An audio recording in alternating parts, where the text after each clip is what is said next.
Ich qochishida ikkita muammo bor. Birinchi muammo bu ichaklarning peristaltikasi. Mushak qavatdan iborat bo'lgan ichaklarning harakat kamayishi yoki to'xtashi natijasida axlatda yurmasligi.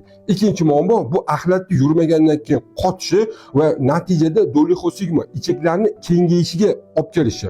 Endi u sharoitda yangi tong degan juda ham bitta solnechniy rasvedli kishechnik degan usul bor. Diqqat bilan ko'rib saqlab oling. Kerak bo'ladi zig'irli urug'i yoki zig'irli uni bir osh qoshiq.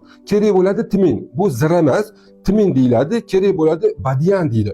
O'sha badyandan bir osh uch dona, bir osh qoshiq timin va bir osh qoshiq zig'ir urug'ini olasizda, yaxshilab kofe mo'nkida maydalab kukun qilib olasiz.